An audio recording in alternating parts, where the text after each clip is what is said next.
get? That's fine with me. Excellent. Thank you for inviting us to participate today. We're going to do a short presentation and take questions if you like that. I was talking to a vendor over the hall a minute ago getting a demo, and he said to me, I've got a solution, I'm looking for a problem. I spent enough time in product management to know that that's not the direction you go. The first thing you do is identify the problem, then go look for the solution.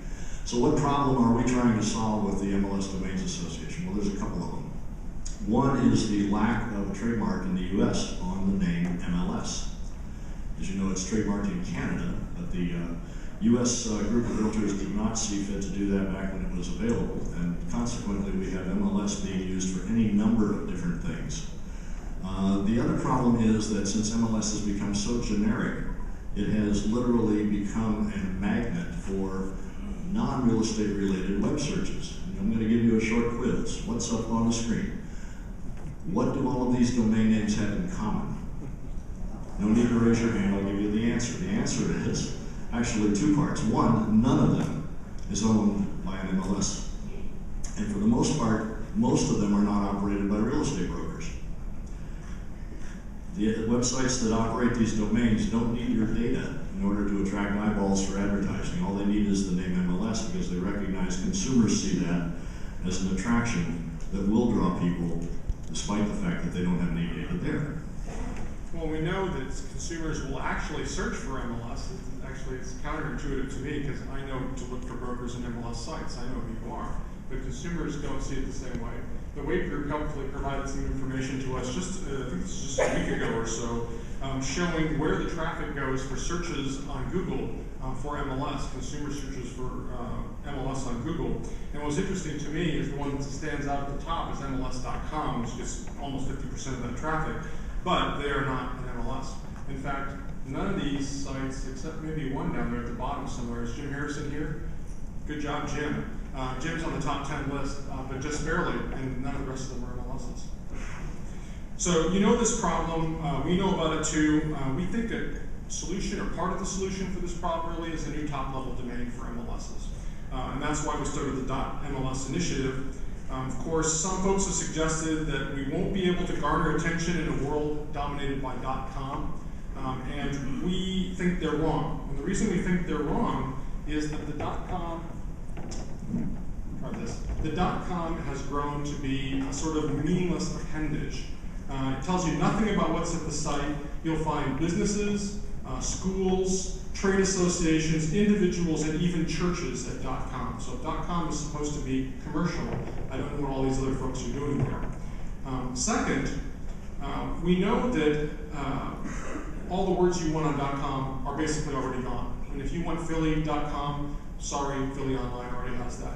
If you want Phoenix.com or PhoenixMLS.com, sorry, USA Realty has that. Congratulations, USA Realty, for getting that.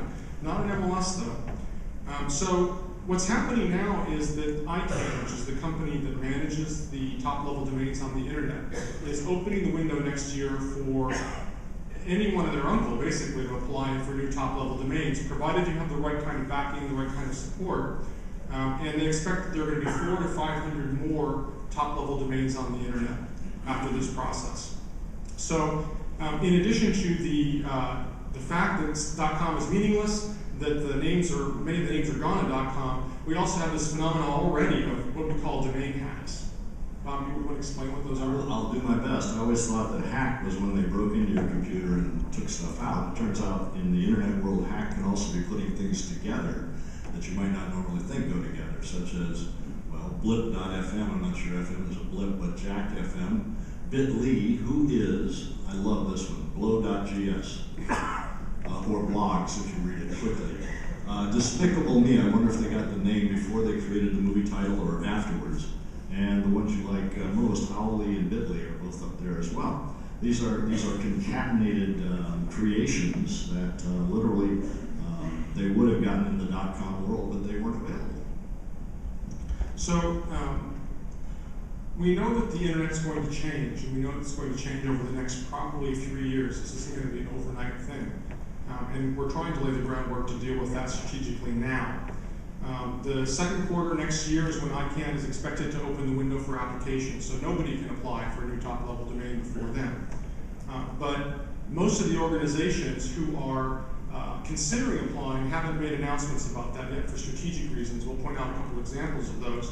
But there are quite a few organizations that have already acknowledged that they're planning to apply for new top-level names, and they relate to subjects such as geographies, sport, interests, brands, and even a couple of real estate top-level domains other than .mls. So let's look at some examples. We've looked around and we've been able to identify, as Brian said, 300 or 400 of these. There's some interesting ones out there. A lot of geography-oriented, .Tokyo, .London, .Quebec. We've got a whole continent on .Africa, .Roma, so it's not limited to just English. We can do it in Italian. We also have .Berlin, .Moscow, .China, .Dubai, .Paris. All kinds of stuff. Like there are group names such as sports. We have .sport, .bike, click. Sorry. There you go. Not good at that. .horse. Not sure if that's the animal or the rider, but we're going to just go with .horse and see what happens. Maybe it's David Sheriff. Nobody's going to get that joke right. So don't forget about .board, .skate, .surf, or .t. We can go to all kinds of dots. We have dots for various interests, such as .free, if you like free stuff, .music, .radio, .eco, the ecology one. And actually, there are two organizations vying for that one, which is going to be an interesting process. Absolutely. We've got special interest groups like .irish. All the Irish derivatives in the room should join that one. What else? .ngo, .film. I was talking to someone during the break who wanted, after they heard the concept, was immediately going to rush out and apply for .beer. I'm guessing that someone's already got that. I would think so. That would be kind of a stupid one to overlook, actually. That could be a good one. Well, there are even some corporations who've made announcements about their plans. So, for instance, Canon and Deloitte have both announced that they're going to be claiming top-level domains for their company. So, if you're going to email someone at Deloitte, you're going to be sending to their email address at mail or just at Deloitte. You're not going to type a .com at the end of that anymore. And as Brian pointed out, there's one group that is applying for .real as a real estate domain.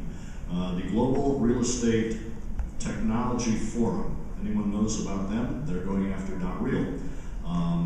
And we know that there are others out there. We know NAR is going to apply for one. They have not announced what it is, probably for good reason, but we have talked with them and we know it's not .mls, so we are cleared with NAR to fly this thing. So we formed the Domains Association to address some of these issues and make this application. It's a non-for-profit corporation.